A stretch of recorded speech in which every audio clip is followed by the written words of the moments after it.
12 জন মানুষ বই চা খায় মসজিদের কাছে দোহান এর মধ্যে হুজুরের হয়েছে বুঝতে এ হেও গিয়া চা খাইতে বইসেরই মসজিদে দিছে আজান দিছে 12 জনে ফেসে ধরছে এই হুজুর কয় কি আপনি মরতেন না মরমু তো মসজিদে না আজান দিয়ে লিছে আপনি যে নামাজ তুই চা খান আপনি কি রুম হুজুর আপনি জানেন একটা অক্ত নামাজ ছেড়ে দিলে যে ফিডাটা দিব আপনার আড্ডি গুটি মানব নামাজ ছেড়ে দেওয়ার গুণা বড় কঠিন এই 12 জনে হেদায়েত করতেছে কারে কেউ কাকা কথা কর না কারে এই দোষ আসেনি বাংলাদেশ ইমাম একটা নরম হয়ে গেছে ও অগ্রিম টেহাটা দিয়ে চা খাইতেছে 18 বছর আমার তকবিরুল্লাহ ছুটে না আমার হলে আপনারা ধাক্কাধাক্কি করেন না আমি ফট করে গিয়ে সুন্নত ফিরা ফরজ ধর্ম জমাত ধর্ম 18 বছর তকবিরুল্লাহ ছুটে না যত না ছুটুক আগে গেলে আগের সব কেল হেরে ডাক খাইতেছে দোহানদার কই নামাজ কি শুধু হুজুর গুফরে ফরজ তো গুফরে ফরজ না এই কথাটা কি ন্যায় বলছে না অন্যায় জোরে গান কইতে দেরি সুমনে সুজনে লেন টুয়ে সেন টুয়ে লাভ দুইটা তুই মানুষও না মানুষের জাতো না কেমন ছাগলের ছাগল দেখ আঙ্গরকে মসজিদে যেতে আমরা কি হুজুর হ্যাঁ আমরা কি তবলিগে গেছি আমরা কি শরমনাই করি আমরা কি উজানি ঘুরি আমরা স্কুল কলেজে ঘুরি ছাগলের ঘরে ছাগল আমরে মসজিদ দেহে দেয় আমরা কি হুজুর নাকি তাগো কথাবার্তায় বোঝা যায় নামাজ রোজা জিকির আজকাল যা আছে এটি সব হুজুরগো কান্দ আমগরে এই সমস্ত ল্যাস ফ্যাসের কাছে দিও নাই এই যাতে লোক সমাজে জোরে বলেন আছে না নাই এই রোগটা দৌড়াইয়া আলেম হই না হই স্কুলে পড়ি কলেজে পড়ি আমরা সকলে আল্লাহর বান্দা মুনফাতে কে হি উস কম কি नुकसान भी एक ही है सबका नबी दिन भी ईमान भी एक हरम पाक भी अल्लाह भी कुरान भी एक कुछ बड़ी बातें होते जो मुसलमान भी एक बाबा एक उदाहरण करो ना হুজুর আমি তো আলেম না আমি তো স্কুলে পড়ি আমি তো কলেজে পড়ি বাবা স্কুলে পড়ারও দরকার আছে কলেজে পড়ারও দরকার আছে ডাক্তার হওয়ারও দরকার আছে ইঞ্জিনিয়ার হওয়ারও দরকার আছে বিমানের চালক হওয়ার দরকার আছে গাড়ির ড্রাইভার হওয়ারও দরকার আছে দোকানদারেরও দরকার কাস্টমারেরও দরকার ইমামেরও দরকার মুসল্লিরও দরকার সব রকমের লোক দিয়া একটা সমাজ চলে বাবা সব মানুষ বড় বড় আলেম হওয়া এটা কোনো ফরজ না আপনার দুনিয়ার কাজকর্ম করতে গিয়া যার যেই কাজটা সহজ হয় বাজার ওই কাজের মধ্যে লেগে যাব আমি যদি দুনিয়ার কাজকর্ম করি যেমন আমি একজন ব্যবসায়ী যেমন আমি একজন কৃষক যেমন আমি একজন চাষি যে যেই কাজই করেন না কেন বাজার হালাল রিজিক কামাই করতে গিয়া যদি বন্ধু ব্যবসা করেন আর কৃষি কাজ করেন আল্লাহর নবী হাদিসের মধ্যে ইরশাদ ফরমান আল কাসিব হাবিবুল্লাহ হালাল রিজিক কামাই করতে গিয়া রিকশা চালাক আর দোকানদারি করক আর কৃষি কাজ করক আমার আল্লাহ তাআলা বলেন ও নিজের হাতে কামাই করুন নারা আমি তাদেরকে আমি আল্লাহ বন্ধু বানাইয়া নিলাম জোরে বলেন সুবহানাল্লাহ মুআয ইবনে জাবাল রাদিয়াল্লাহু একজন ইহুদির গাছের খেজুরের গাছ পরিষ্কার করতেছে কিছু টাকার বিনিময়ে হঠাৎ করে দেখতেছেন বাজার রাস্তা দিয়ে রহমতের নবী আইটা যায় নবীরে দেখলে সাহাবীদের হুঁশ থাকে না তাড়াতাড়ি গাছের থেকে লাইমা রাস্তার মধ্যে গিয়ে দাঁড়ায় এলেন এমন নবীকে সালাম দিলেন আসসালামু আলাইকা ইয়া রাসূলুল্লাহ নবীজি সালামের জবাব দিলেন নবীজি বললেন দুইটা হাত বাড়িয়ে দিলেন ও মাছ আমার হাতের সঙ্গে মুসাফা করো দুই মুসলমান হাত মিলিয়ে মুসাফা করলে আমার আল্লাহ তাআলা দুনো মুসলমানের সগীরা গুনাহ মাফ করিয়া দেয় সালাম দেওয়া যেমন সুন্নত বাজার এইভাবে মুসাফা মুআনাকা করা সুন্নত নবী হাত মিলাইতে চায় মুআয ইবনে জাবাল হাত মিলায় না নবী বললেন ও মুআয কেন হাতটা মিলাইতে চাও না বলে ইয়া রাসূলুল্লাহ একজন দুনিয়াদার দুনিয়ার কাজ করতে গিয়ে দুই হাতের মধ্যে ধুলাবালি লাগা গেছে এই ধুলাবালিওয়ালা হাত নিয়ে নবীর হাতের সাথে যদি মুসাফা করি নবীর হাতটা ধুলা লাগা যাবে নবীর হাতটা ময়লা হয়ে যাবে আমি একজন দুনিয়াদার সাহাবী আমার দুলাবালি হাত দিয়া নবীর হাত কেন ময়লা করব? এই জন্য হাতটা আগাইতে চাই না। নবীজি বলেন, মাজরে হালাল রিজিক কামাই করতে গিয়া তুমি যে আরেকজনের গাছ বাঁচতে গিয়া হাতের মধ্যে দুলাবালি লাগাইছ, এটাকে তুমি ইবাদত মনে করতেছ না, এটা তোমার ভুল। হাজিয়াদুন লাম তামসাসহুন নার, এইমাত্র জিবরাইল আমাকে জানাইয়া দেয়া গেল, হালাল রিজিক কামাই করতে গিয়া হাতের মধ্যে যদি দুলাবালি লাগে, হালাল রিজিক কামাই করতে গিয়া হাল চাষ করতে গিয়া হাতের মধ্যে ময়লা লাগে, আমি রসুল বলতেছি এই হাতগুলা জাহান্নামের আগুনে জ্বলবে না। জোরে বলেন সুবহান। এই জন্য বাবা তোমাদের হাতে ধরি পায়ে পড়ি, এই কথা বলো না হুজুর আমরা তো স্কুল কলেজে পড়ছি। বাবা স্কুল কলেজে ফইরা আজকে বাংলাদেশের হাজার হাজার যুবক ওয়াজের ব্যবস্থা করে, তাফসীরের ব্যবস্থা করে, যেখানে এইখানেও যুবকদের উদ্যোগ আজকের এই মাহফিল। কলেজে পড়ছে নামাজ ছাড়ে না, ইউনিভার্সিটিতে পড়ে আল্লাহওয়ালা। বর্তমানে বাংলাদেশের অবস্থা আগের মতন নাই। পুলিশে চাকরি করে নামাজে, আর্মিতে চাকরি করে নামাজে, স্কুল কলেজে পড়ে নামাজে, মা বাবার মাথার উপরে রাখে, আলেম ওলামাদের জুতা সোনা করে দেয়। এমন স্কুল কলেজে পড়ুয়া লোক বাংলাদেশেও আছে না নাই? জোরে বলেন আছে না নাই? আল্লাহু আকবার। ভাগাভাগি করেন না, একদিনে তোর বেশি কথা বলা যায় না। এটার মন গেছে গা বউর দিকে, কি নামাজ ফরজ, আমাকে বৌদি পড়ে না। বেড়া কি আর বেড়া, বউ হরলে হরছে না, ফলে না ফরছে, তুই হরস নি। আমি বেড়া মানুষ, পড়লো আসি না পড়লো আসি। এতে জিদ দে বাদ গেছে। বাড়ি থেকে রাবিয়ার মা ওই কি এশার নামাজ পড়ছো নি? ও না পড়ি না তো। এশার নামাজ কই কি রে? নামাজের নাম দিয়েও জানে না, এরকম বলদা বেডি আসেনি বাংলাদেশ? কথা কন। এতে লাড়িটা লইছে, তোর মাথাটা চেয়েছিলাম। নামাজ নাই, বাত নাই, শুয়োর। আজকে বয়ানও গেছি, হুজুররা কয় নামাজ পড়া ফরজ, আর তুই নামাজ ছাড়া ঘরের মধ্যে গুং গুং গুং একটা দৌড়ে বাচ্চি খেদাম, যা হুজুর কর নামাজ পড়। আজকালের মেয়ে লোক বোঝে না, বেডিকে কোন হুজুরে এই ফাগলের সেটাই দিছে। নামাজ গেলে আমার উপরও ফরজ, আমার উপরও ফরজ না। আমি যদি রাত করে ফানিত লাইমা উজু করন লাগে, আপনারে লইয়ালাম, জোরে কন সুবহান। আমার কহালো যা আছে থাকবো, ফানিতলাম নে তোরে লইয়ালাম। বেটি ঠিক আছে নি? কাকা ঠিক আছে নি? তারে লইয়ালাম সে ফানি। দুইজন উজু করছে। ওই সৌদি আরবের জায়নামাজ আলমারে ঢুকাইছে, আর কোনোদিন খুললা দেখে নাই। আজকে এই জায়নামাজ বার করছে। রাবিয়ার ভাইয়ের সামনে একটা, রাবিয়ার মার সামনে কি ও কথা কন্যা দি ডাইরেক্ট মুনাজাত দিয়ালাম। রাবিয়ার ভাইয়ের সামনে একটা, রাবিয়ার মার সামনে দিয়া। রাবিয়ার মার টাইট হয়েছে, আমনের ঠেলায় উজু করে এই পর্যন্ত আইছি, নামাজের নিয়ত করছি। আজকে আমি নামাজের ইমামতিটা আপনি করবেন। এটা শুনে যে এত একটা খুশি হয়েছে, আল্লাহ এতদিন আমার বউটার পাইছে আমি যে একটা বেড়া, পৃথিবীতে খুব খুশি। আজগা রাবিয়ার আমার ইমামতি করবো আজগা, হাতে শক্ত। ইমামতি কি সোজা জিনিস না কঠিন? কথা কন, সোজা না কঠিন? আজকে অনেক কথা ভিতরে আইছে, কিন্তু রাত্র তো ছোট, সময় জায়গা ঠেললা। এটা কি তসবিনি? কথা বুঝেননি? এই 100 জন হয়েছে মুসল্লি, আর ইমাম কাটায় এ হাতে হয়েছে ইমাম। মুসল্লিকে ভিতরে দিয়া সুতা দিছে কয়টা? একটা।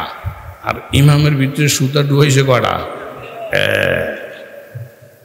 ইমামের জন্য কইছে পেশোয়াকু শক্ত মুশকিল হাই হিসাব ফাহামকার ওয়াল্লাহু আলাম বিসওয়াব। এরকম জামালুল কোরআনের মধ্যে আছে, থানভী রহমতুল্লাহ আলাইহির কিতাব। এতে ফট করে মনে করছি ইমামতি করা সোজা। এয়ারপোর্টে আমি তো টঙ্গী ইস্তেমার কাছে তো বাসা, সৌদির জমাত আইছে ইস্তেমাত। এয়ারপোর্টে এলাইন মেয়েরা জমাতে নামাজ পড়বো, একজন স্থানীয় ইমাম বিচারে, তো যারে দেখায় পছন্দ মাফি কয় ছোট্ট ছোট্ট হেরাকে বিরাট বিরাট বেড়া চায়। একটা সৌদি আরব থেকে আইসে বিড়া মিরা লাগাইয়া হেতারে পছন্দ করে বসে ঠেললা নিয়ে বাঙ্গার গাই বেড়া তুই আরবি টারবি কইতে রস বেড়ার আঙ্গ বাঙালি ইমাম পছন্দ, তুই যা দিশে হাতারে ঠেললে হাতে লাল রুমাল আতর মাতর লাগাই বই দিছে দিশে ঠেলা দিয়া নামাজ হচ্ছে মাগরিবের নামাজ জোর আসরের মাত বুড়িত হগলি করতারে এখন নামাজটা কোন নামাজ কথা কোনটা মাগরিব যখন দিছে এতে প্রথম রাকাতের মধ্যে পড়ছে কুল আউযু বিরাব্বিন নাস সূরা নাসের পরে আপনাকে জানা মতো সূরা আসেনি রুকুতে যখন সেজদাত গেছে ডরান দিয়ে গেছে আল্লাহ আমার পুঞ্জি যা আসিল প্রথম রাকাতে খাইলিস মাথাটা উড়াইয়া কি করবো আধা ঘন্টা হইয়া যায় দেখি ইমামে মাথা উড়ায় না সৌদিরে মনে করছে এতে বড় আল্লাহ রাবিয়া বসরি মনে মেরাজও গেছে গা এক বাঙালি মাথা উড়াইয়া হুজুররা আপনারা মাথা তোলেন ইমামে হরাইয়া গেছি গা সব বেটার কাম ইমামতি করা আমরা ইমামতি করি মা গো আমাকে ওস্তাদে গুছিলে কোনো কোরআন হাদিসের কথা না কি জ্বালান যে পাবলিকে জ্বালায় শহরে বন্দরে বিশেষ করে বাজারটির মধ্যে পাগল হয়ে গেলাম তো এই জন্য আমাকে হুজুরও গেছে কোনো হুজুরও যদি বাজারের মসজিদে 12 বছর ইমামতি করে মরে বিনা হিসেবে বেহেস্ত যাইবে এত্তরি মাইসি গুতানের ফরজন হেতে 12 বছর কাটছে আল্লাহ তারা আর জ্বালাইতো না ইমামতি করা সোজা না বরং ইমামতি করা হয়েছে কঠিন জোরে কন কি কেউ যদি সহিশুদ্ধভাবে ইমামতি করে 3 দল মানুষ আল্লাহর আরশের ছায়ায় মুতির মিম্বরের মধ্যে হেলান দিয়ে বসে থাকবেন তাদের হিসাবের কোনো পেরেশানি নাই নিকাশের কোনো পেরেশানি নাই মুতির মিম্বরে হেলান দিয়ে বসে থাকবেন হিসাব নিকাশ সারা বিনা হিসেবে জান্নাতে যাইবেন 3 দলের মধ্যে এক দল হলো ওই ইমাম যে শরীয়ত মোতাবেক ইমামতি করছে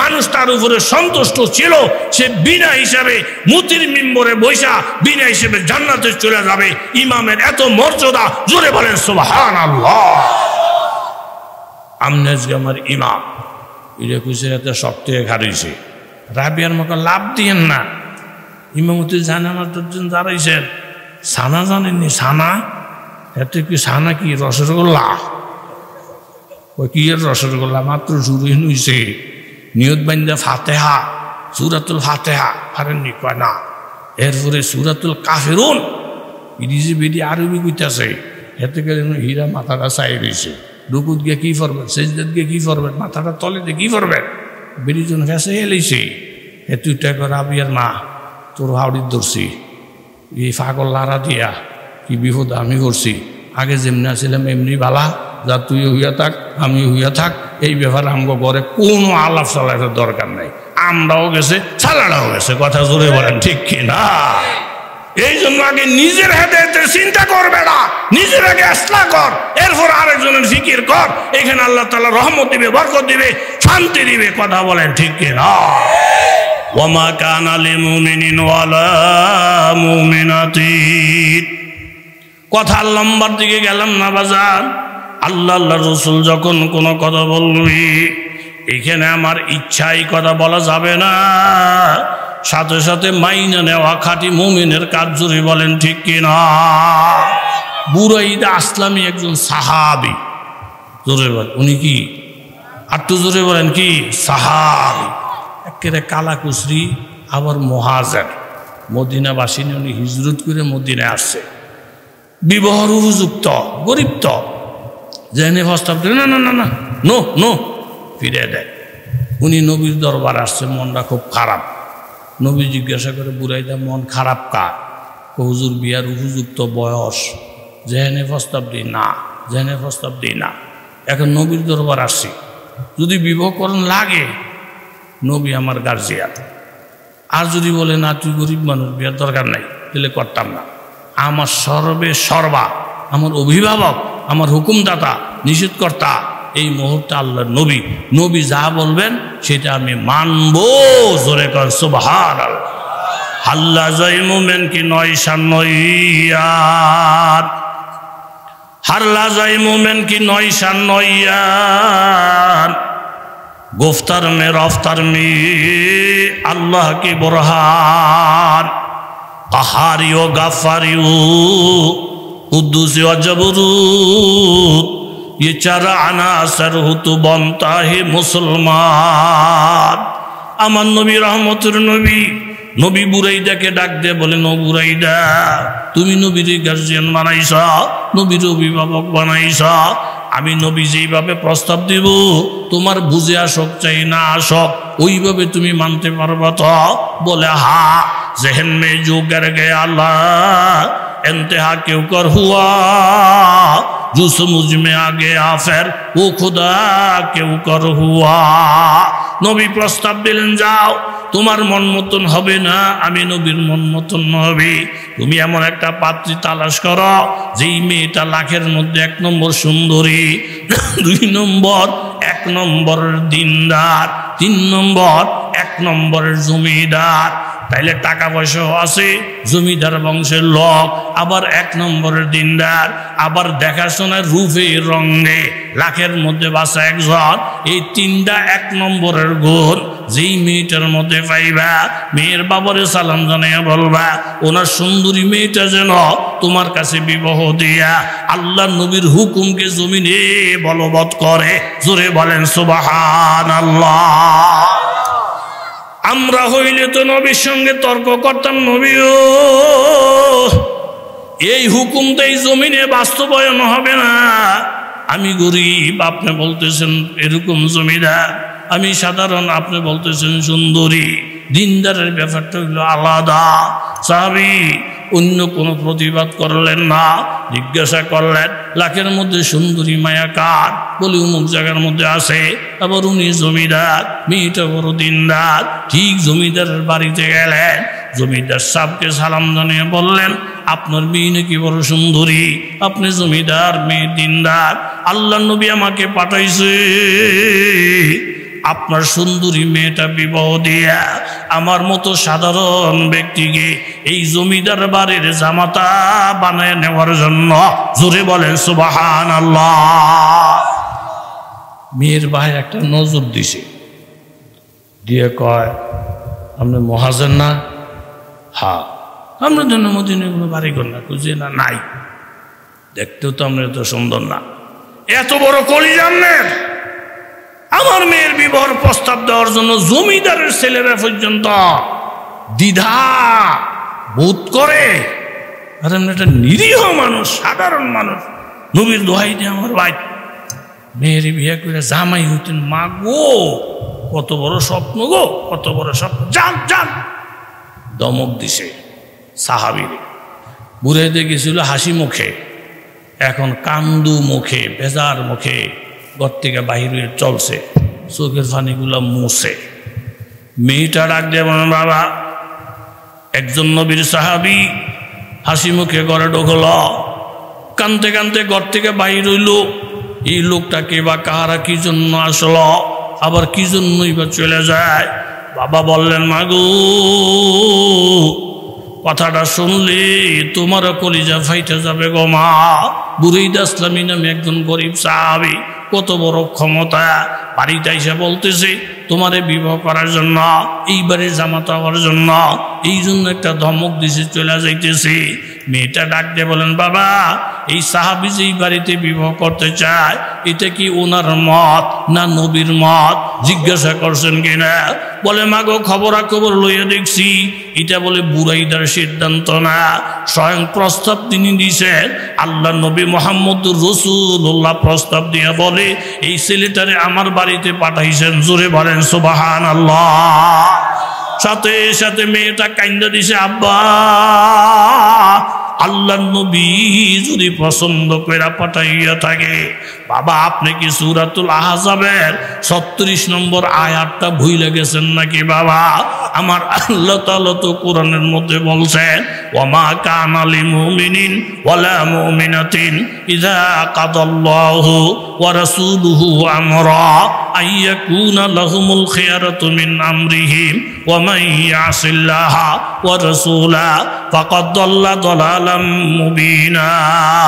নবী যদি কোনো হুকুম করে, এই হুকুম অমান্য করলে সে মুমিন থাকে না। যেমন যায়নাব বিনতে জাহাশ প্রথম বিবাহের জন্য রাজি ছিল না যায়েদ ইবনে হারেসার সাথে। এই আয়াত নাজিল হয়ে যাওয়ার পরে যায়নাব বিনতে জাহাশ রাজি হয়ে যায়। বাবা আল্লাহর নবী যদি পছন্দ কইরা এই ছেলেটাকে পাঠাইয়া থাকে আমার বিবাহের জন্য, তাহলে আমার থেকে এখন দুলার পরিচয়টা নেয়। এই আসমানের নিচে জমিনের উপরে বুরাইদা আসলামের মতো এমন সুন্দর কোন মহাপুরুষ আমার স্বামী হওয়ার জন্য আসমানের নিচে জমিনের উপরে নেয়। বুরাইদা হইল সবচাইতে জমিদার, বুরাইদারে দেখতে বড় সুন্দর, বুরাইদা হইল সবচাইতে উপযুক্ত। বাবা বললেন মাগো তুমি অন্ধভাবে ছেলেটার প্রশংসা করতেছো কেন গো মা? বলে যে এই ছেলেটাকে আল্লাহ নবী পছন্দ করছেন, আল্লাহর জাতের কসম নবীর পছন্দের উপরে পছন্দ করার মতো কোন মহামানব আজ পর্যন্ত জমিনে আসে নাই, কিয়ামত পর্যন্ত আসবে না। নবী যেটাকে পছন্দ করবে আমরাও সেটাকে পছন্দ করা মুমিনের লক্ষণ। জোরে বলেন ঠিক কিনা? ও যুবক তরুণ বাবারা, তোমাদের হাতে পায়ে ধরে বলি রে বাজার, এই জুব্বাটা আমার নবী পছন্দ করছে আমিও করব। টুপিদারি আল্লাহর নবী পছন্দ করছেন আমিও করব। রোজা নামাজ আল্লাহর নবী পছন্দ করছেন আমিও নবীর পছন্দের সাথে পছন্দ মিলাইয়া দিব। মেয়ের মুখের কথাটা শুই না বাবা লজ্জিত হয়ে গেলে, মাগো তুমি একটু ধৈর্য ধারণ করো, আমি নবীর নিকটে যাই না আসি আসলে নবী পাঠাইছেন কিনা। নবীর জিজ্ঞাসা করার পরে নবী বললেন বুরাইদা আমার দূত, বুরাইদাকে আমি পাঠাইছি। ইয়া রাসূলুল্লাহ আমি বুঝতে পারিনি, আমাকে মাফ করে দেন, আপনি ছেলেটারে রেডি করেন, আমি আমার মেয়েরে গুছিয়ে রেডি করতেছি। যেইখানে প্রস্তাবদাতা আল্লাহর নবী ওইখানে বিলম্ব করা যায় না। একটা দৌড় দিয়ে বাড়িতে আসলেন, মেয়েরে সাজাইয়া গুছাইয়া রেডি করতেছিলেন, এইদিকে আমার নবী ছেলেটারে গুছাইয়া গাছাইয়া কিছু সাহাবীদেরকে বলেন সাহাবীরা শোনো রে, বুরাইদাকে বিবাহ করতে যাবে জমিদারের কন্যা, অনেক সুন্দরী বাতেরি, কিন্তু বুরাইদার হাতে টাকা পয়সা নাই, তোমরা সহযোগিতা করো। সাহাবায়ে কেরাম উপস্থিত হইয়া 2000 দিরহাম একটা বস্তা বুরাইদার হাতে উঠাইয়া দিলে, সোনা গয়না যা লাগে মন মতন খরিদ করো, তোমার কপাল কত ভালো রে, লাখের মধ্যে বাসা সুন্দরী মেয়ের সাথে বিবাহ হবে। প্রস্তাবদাতা আল্লাহর নবী টাকার বস্তাটা নিয়ে বাজারে গিয়া সোনা গয়না কিনলেন, শাড়ি কিনলেন, মনে আনন্দ। এক একজন সাহাবীরা উৎসাহ দেয় বুরাইদার কপাল কত ভালো, জমিদার বাড়িতে বিবাহ করতে যায় একমাত্র নবীর উসিলায়। বাজার সদাই কইরা রে বাজার, মনের আনন্দে যখন শ্বশুর বাড়ির দিকে রওনা দিবে বাপ, এই টাইমে একজন আল্লাহর পাগল বাজার দিয়ে ঘুরতেছে আর বলে আল জিহাদ ফি সাবিলিল্লাহ। ও নবীর উম্মতেরা কে কোথায় আসো শুনো রে, অমুক জায়গার মধ্যে মুসলমানেরা মার খাইতেছে, আল্লাহর কোরআন অপমান হইয়া যাচ্ছে, আল্লাহর নবীর নিয়ে গালিগালাজ করতেছে, নবীর দুশ্মনেরা আস্ফালন দেখাইতেছে। এমন কোন আল্লাহর পাগল জমিনের মধ্যে যদি থাকা বাজারে থাকা ঠিকানা জানাইয়া দিলাম, ওই জায়গার মধ্যে গিয়া কাফেরের বিরুদ্ধে তলোয়ার ধরা।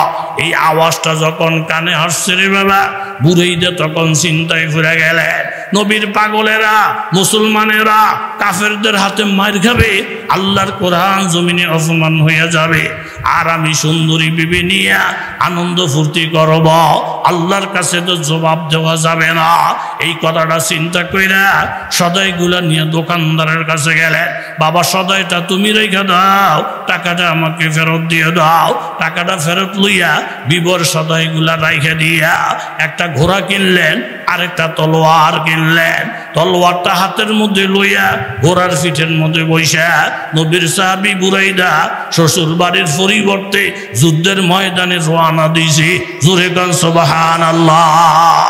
ও নরোত্তম এলাকার যুবক তরুণ বাবারা, এই মুহূর্তে সুন্দরী বিবিকে রাইখা এত সুন্দর শ্বশুর বাড়িকে ত্যাগ দিয়া ওই যুবক যদি জিহাদে যাইতে পারে, বাবা তুমি কি একটু কোরবানি দিয়ে দাড়ি রাখতে পারবা না? তুমি কোরবানি দিয়া বাবার খেদমত করতে পারবা না? কোরবানি দিয়া মসজিদকে আবাদ করতে পারবা না? এইটুক ইনসাফ কি তোমার কাছে হয় না রে বাবা? তলোয়ারটা হাতের মধ্যে লইয়া জিহাদের ময়দানের মধ্যে গেলেন, যাইয়া জুলফ जुल्फों को जरा खोल दो, जुल्फों को जरा खोल दो, बुर्का को हटा दो, मुद्दत से पेरिशा दिले मुस्तर ही हमारा, उम्मत में तुम्हारी ही गुलामों में तुम्हारा, तकदीर हमारी है मुक़द्दर है हमारा। उल्फत है ना औलाद से ना माल नजर से, समझो आजीज आपको दिल जान व जगर से। এমন ভাবে জিহাদ করলেন বাজার, এক পর্যায়ে তিনি শাহাদত বরণ করলেন, রক্তমাখা শরীর নিয়ে ময়দানের মধ্যে পড়ে গেলেন। যুদ্ধ যখন শেষ, সেনাপতি নজর করে দেখে বুরাইদা ইসলামের লাশ দেখা যায়। রহমতের নবীর কাছে বার্তা পৌঁছে যায়, নবী গো বুরাইদা শ্বশুর বাড়িতে যায় না, শাহাদত বরণ করে রক্তমাখা লাশ জমিনের মধ্যে পড়ে আছে। নবীজি বললেন, ও সেনাপতি, বুরাইদা ইসলামের কত পাগল, কোরআনের কত পাগল, এই সুন্দরী পাত্রী রাইখা আনন্দের শ্বশুর বাড়ি থুইয়া বিবর মজলিস থুইয়া শাহাদত বরণ করছে। দিনের খাতিরে নবীর খাতিরে বুরাইদার লাশ তোমরা উঠাইও না, আমি মুহাম্মদুর রাসূলুল্লাহ ঈসা বুরাইদার লাশ উঠাবো। রক্তমাখা লাশ আল্লাহর নবীর নিজ হাতে উঠাইলেন এবং এরকম জানাজার জন্য সাহাবায়ে কেরাম প্রস্তুতি নিলেন।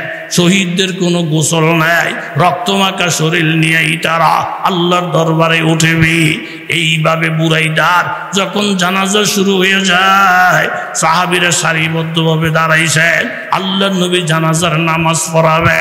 নবীজি একটা এলান দিলেন, ও সাহাবায়ে কেরাম তোমরা শোনো, আমি আমার নবুয়তের চক্ষু দিয়ে যা দেখি তোমরা তা দেখো না। আমি ময়দানের দিকে নজর করে দেখতেছি, বুরাইদার জানাজায় শরীক হওয়ার জন্য আসমান থেকে এই পরিমাণ ফেরেশতা জমিনের মধ্যে অবতরণ করছে। যেই দিকে নজরটা ঘুরায় সেই দিকে শুধু ফেরেশতা আর ফেরেশতা দেখা যায়। জোরে বলে সুবহান। এইভাবে আমার নবী জানাজা শেষ করাইয়া লাশ নিয়ে যখন কবরের দিকে রওনা, নবীজি কান্দে, সাহাবায়ে কেরাম চোখের পানি সারে। হঠাৎ নবী একটা মুস্কি হাসি দিয়া সাহাবীদেরকে সুসংবাদ দিলেন, ও যুবক সাহাবীরা শোনো, আল্লাহর কসম খাইয়া বলছি, আমি মাথা উপরের দিকে উঠাইয়া দেখি জান্নাতের হুর পরীরা আমাকে নজর করে বলতেছেন, ইয়া রাসূলুল্লাহ, দুনিয়ার বিবি বাদ দিয়া শাহাদত বরণ করছে, বুরাইদা ঠকে যায় নাই, যত তাড়াতাড়ি কবরে যাবে ওই বিবির থেকে আরো সুন্দরী বিবির সাথে আল্লাহ তাআলা জান্নাতে বিবাহ পড়াইয়া দিবে। জোরে বলেন আল্লাহু আকবার, আরো জোরে বলেন আল্লাহু আকবার। এই জন্য দোস্ত, ঈমান ইসলাম বরবাদ হয়ে যাবে, নামাজ বরবাদ হয়ে যাবে, আর আমরা চুপ করে করে আমরা দুনিয়া নিয়ে ব্যস্ত থাকবো, এইটা হইতে দেওয়া যাবে না। কথা জোরে বলেন ঠিক কি না? এই মাহফিল দেখে আমি সত্যিকারের অর্থে প্রথম মনে করছিলাম লোক কম, কিন্তু আল্লাহ তাআলা পুরা প্যান্ডেলকে লোক দিয়া ভরপুর করে দিছেন, মাহফিলকে কামিয়াব করে দিছেন। আল্লাহ এই মাহফিলটাকে আমাদের সকলের জন্য আপনি নাজাতের উসিলা বানাই দেন। সকলে বলেন আমিন। আমি ছোট্ট একটা তসবিহ দিব, মান সাব্বাহাল্লাহ, ফজরের নামাজের পরে 100 বার সুবহানাল্লাহ। কথা কন, কয়শো বার? কানা কামান হাজ্জা মিয়াতা হাজ্জাতিন, তিরমিজি শরীফের হাদিস। কেউ ফজরের পরে 100 বার সুবহানাল্লাহ পড়লে আমার আল্লাহ তাআলা তাকে 100টা নফল হজের সওয়াব দান করবে। অবিশ্বাস করছেন কি? হাত তোলেন। কতটি বদমাইশ! যে কোনো একটা হাদিস কইলে, আমলের হাদিস কইলে একটা ফেসলা দিব, এটা বুখারী শরীফে আসেনি, বুখারী শরীফে। এই বেটা, বুখারী শরীফ, বুখারী শরীফের মধ্যে যেরকম হাদিস, তিরমিজি শরীফে হাদিস, মুসলিম শরীফের মধ্যে হাদিস, ইবনে মাজাহ শরীফে হাদিস, নাসাই শরীফের মধ্যে হাদিস, শামাইলে তিরমিজির মধ্যে হাদিস, এরকম ভাবে হাজার হাজার হাদিসের কিতাব আছে। কথা জোরে বলেন ঠিক কি না? আমি যে হাদিসটা বলছি এটা তিরমিজি শরীফের হাদিস, মাদ্রাসার মধ্যে ফরাই তিরমিজি শরীফ। আমার রাসূল বলেন, কানা কামান হাজ্জা মিয়াতা হাজ্জাতিন, 100 বার সুবহানাল্লাহ যে পড়লো সেই জন্য 100 বার নফল হজ আদায় করলো। জোরে কর সুবহান। ইউসুফ আলাইহিস সালামের নাম শুনছেন নি? কথা কন্যাকার শুনছেননি? মিশরের বাদশাহ এক সময় মাইসের রেশন দেয় 3 ফুটলা কইরা। এর মধ্যে এক বেড়ায়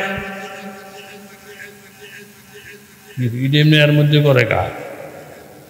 এর মধ্যে এক লোক এসে বলেন যে হুজুর 3 ফুটলা যখন দিছে, দেওয়ার পরে বলছে হুজুর আমারে চিনছেননি? হুজুরকে আপনারে চিনি না। হুজুর আমি ওই লোক জুলাইখার সাথে যে আপনার গোলমাল হয়েছিল, একটা শিশু বাচ্চা সাক্ষী দিয়ে আপনারা যে পবিত্র বানাইছিল, এই শিশু বাচ্চা বড় হইয়া আমি আপনার সামনে আসছি। জোরে কর সুবহানাল্লাহ। ইউসুফ আলাইহিস সালাম বলেন আল্লাহ তোমার সাক্ষীতে আমার পবিত্রতার বয়ান হইছে। তোমারে 3 ফুটলা না, একটা গাড়ি বইরা মাল সামান দিয়া বাড়িতে পৌঁছে দিছে, আর বলছে যতদিন তুমি বাচ্চা থাকবা তোমার খাওন লোন যা লাগবো আমি আমার গোডাউন থেকে তোমার জন্য অক্ষ করে দিলাম। জোরে কর সুবহানাল্লাহ।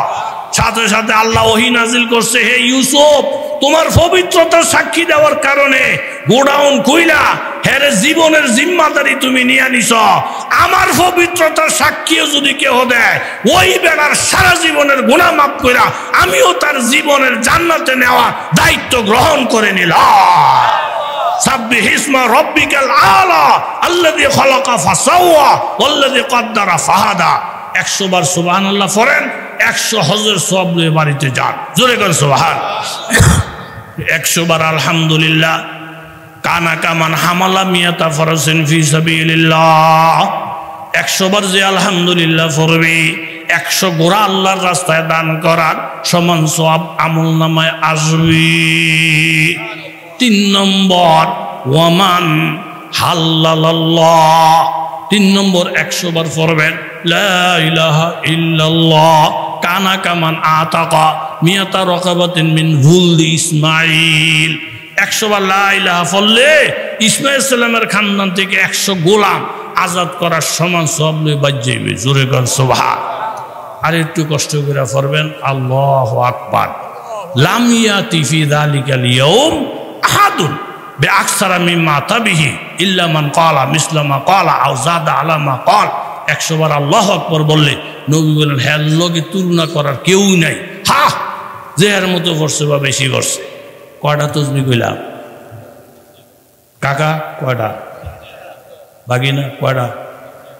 তুমি কও। কি ভালো ছেলে দেখছেন এলাকা। সুবহানাল্লাহ 100 বার, আলহামদুলিল্লাহ 100 বার, লা ইলাহা ইল্লাল্লাহ 100 বার, আল্লাহু আকবার কি কথা কন 100 বার।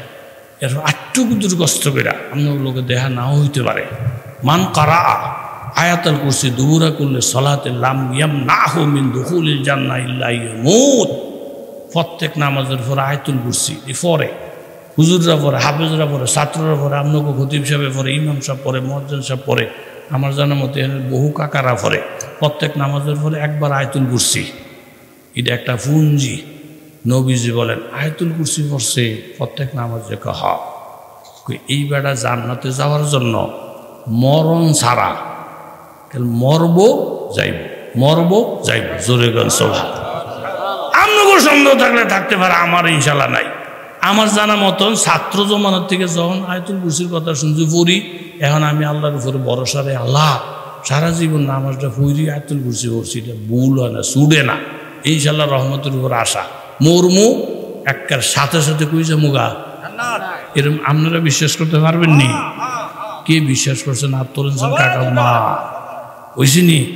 আর একটা আমল আমি এই কাকারে বলবো, ওই কাকারে বলবো, ওই ছোট্ট কাকারে বলবো, ওই কাকারে বলবো, ওই বাগিনারে বলবো, ওই বাগিনারে বলবো। যে খেয়ানত করব করতো না আশা করি। সেটা হলে আজকে যে গিয়ে ঘুমাইবেন, ঘুমানোর আগে 3 বার ইস্তেগফার পড়বেন। তিরমিজি শরীফের 107 সাথে কত হয়? 77 না? তিরমিজি শরীফের 177 পৃষ্ঠা আছে এই হাদিসটা। মান ক্বালা হিনা ইয়াবি ইলা ফিরাশিহি আস্তাগফিরুল্লাহ আল্লাযী লা ইলাহা ইল্লা হুয়াল হাইয়ুল কাইয়্যুম ওয়া আতুবু ইলাইহি। লা হাওলা লাগতো না। কতদূর পর্যন্ত? কতটুক? ওয়া আতুবু, এটা সবাই পারে। সালাসা মাররাতিন, ঘুমানোর আগে এই ইস্তেগফারটা ওয়া আতুবু ইলাইহি পর্যন্ত 3 বার। ওরা যদি কেউ ঘুমায়, দাঁড়াইয়া ফরুক, বইয়া ফরুক বা কাইত হইয়া ফরুক, গাফারাল্লাহু লাহু যুনুবাহু ওয়ালাউ কানাত মিসলা জাবাদিল বাহার ওয়ালাউ কানাত আদাদা ওয়ারাকিস সাজার। নবী বলেন হের গোনা যদি সাগরের ফেনা পরিমাণ হয়, কত সাগর দুনিয়ায় কিও লহর গোনা যদি সাগরের ফেনা পরিমাণ হয়, গাছের পাতা পরিমাণ হয়, গাছের অভাব আছে। এই ইয়ার মধ্যে আপনার কি কয় আফ্রিকার মধ্যে কত কোটি কোটি গাছ। নবী বলেন গোনা যদি সাগরের ফেনা পরিমাণ হয়, গাছের পাতা পরিমাণ হয়, সগিরে গোনা, আমার আল্লাহ সব মাফ করে দিব। আজকেই নগদ নগদ ইস্তেগফারটা পড়ে ঘুমাইবেন। কে নিয়ত করছেন হাত তোলেন দেখি। না আর আব্দুল্লাহ সাহেব কইও আমার দিল ঠান্ডা হয়ে গেছে। একটা কথা বেশি খুশি হয়েছি, হুজুর এই মাহফিলের মধ্যে সেক্রেটারি সাহেব, সভাপতি সাহেব, এলাকার মুরব্বীরা সব দায়িত্ব দিয়েছে খতিব সাহেবের উপরে, ইমাম সাহেবের উপরে, মসজিদের হুজুরের উপরে। হুজুর টাকা পয়সা যা লাগবে আমরা যোগাই দিব, আপনারা এটা দায়িত্ব পালন করবেন। আজকাল তো দেখা যায় মাহফিলের মধ্যে আলেম করে গণই না, এমন এমন লোকেরা মামলার মাহমদ বুড়ি করে যারা এই 5-7 দিনের মধ্যে একটা সেজদাও দেয় না। এরকম আছে না কত জায়গায়? আপনারা আলেম করে সম্মান দিচ্ছেন, আপনাকে সম্মান আমার আল্লাহ দিব, আমার আল্লাহ দিব। মা বাবার সম্মান দিচ্ছেন, আপনার সম্মান আমার আল্লাহ দিব। কথা ঠিক আছে নি? আমার দিলটা আমার ঠান্ডা হয়ে গেছে। আমার 1 কোটি মানুষের দরকার নাই শ্রোতা, আমার 1 লাখ মানুষের তামসা দেহার আমার দরকার নেই। আমার দিল সাক্ষী দিয়ে আমি গুনাহগার। যে ইতমিনানে মানুষ বসছে, কথা শুনছে, এই মাহফিল একবারে কামিয়াব। কথা কোন ঠিক নি?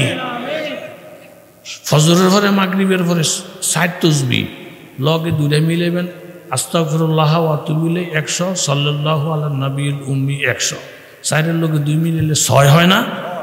এই 6 তাসবিহ পড়বেন নি বাজান ইনশাআল্লাহ। আর শোনের আগে 3 বার কি ফইরা আস্তাগফিরুল্লাহ আল্লাযী লা ইলাহা ইল্লা হুয়াল হাইয়ুল কাইয়্যুম ওয়া আতুবু ইলাইহি। আবার বের বাড়িতে গিয়ে যারা আমার ভাই ভাবি করে বলবেন, যারা আমার কাকা ওনারা আমার কাকিরে বলবেন, যুবকেরা বন্ধু বান্ধবরা বলবার জন্য নজির হুজুর আঙ্গ ফুরান, অনেক ফুরান মানুষ আমার 38 থেকে 40-এর কাছাকাছি। আমি মাওলানা ফরিদউদ্দিন আল মোবারক সাহেব, এটি ফুরান বক্তা না? আমগো সমবয়সের বক্তা, বিস্তায়া পাওয়া খুব কঠিন। অল্প হজমান আসে গেলে সাপ মদ্দুজুল আলী, ফজলে আলী সাপ মদ্দুজুল, এরকম গণলে বাঁচতে দেখা যাবে 10-15 জনের বেশি হওয়ার কথা না। কথা কোন ঠিক নেই? দিলটা খুব ঠান্ডা হয়ে গেছে, অনেক লম্বা বয়ান হয়ে গেছে। কথা না বাড়াইয়া, কারো কোনো বক্তব্য না দিয়া আমি সরাসরি দোয়া করলে আপনার কোনো সমস্যা আসেনি? আর কেউ কিচ্ছু বললেন না। প্রবাসী বাবারা অনেক টাকা দিছে, অনেকে অনেক টাকা দিয়ে দোয়া চাইছে। তাকে নামে নামে দোয়া না হইলে তো তারা বেজার হইতো না নাকি? আমরা ব্যাপকভাবে তাদের জন্য দোয়া করি। আর কেউ কি কোনো বক্তব্য দিবেন এখানে? বিশ্বাস করতেন না, এক মাহফিলের মধ্যে আমি মুনাজাত দিয়ে লাইছি। এক বেটায় যা আমার লোকে বই রইছে, কুদুর ফরে ফরে গিয়া বিড়ি খাই আই। হেজন আমার কাছে বই বিশ্বাস কোনো গন্ধে আমি হেমুল চাই না। হেতে যে এলাকার বড় মাত বড় বাকি আমি তোর জানি না। আমি মুনাজাত দিয়ে লাইছি, 4-5 বার গিয়ে বিড়ি খেয়ে আইছি। মুনাজাত দিছি আর হেতে সেতে গেছে, আমার কুদুর বক্তৃতা দিল না। আচ্ছা কোন বিসমিল্লাহটা পর্যন্ত পারে না, হেরে কি বক্তৃতা দিত? এরম মাতবুরি করুন না কিছু লোক আসেনি সমাজে? এই এলাকাত নাই। আমার জানা আছে মদন মোহন একবার বয়ান করতেছি, একজন এমপি সাহেব রানিং না, আমরা বুঝলে গেছি আমি, উনি ফট করে আইয়া কেড়ে আমার হাওড়ির তলাইয়া বইলেছে। শেয়ার দিছে কয়েকজনে, রাগ হয়ে হেই হুজুরের সামনে আমার শেয়ারের দরকার নাই। উনি যে আলেমের নিচে বসে, ওনার দাম বাড়ছে না কমছে? আলেমের কাছে ছোট হইলে দাম বাড়ে, মা বাবার কাছে ছোট হইলে দাম বাড়ে, আল্লাহ আল্লাহর কাছে ছোট হইলে দাম বাড়ে। আল্লাহ সকলকে তৌফিক দান করো। আমার যেই বাবারা আজকে 10টা বছর পর্যন্ত মাহফিলের খরচ দিয়ে যাইতেছে, আল্লাহ এই দানবীর যুবকদেরকে, মুরব্বীদেরকে আপনার হাতে তুলে দিয়ে গেলাম।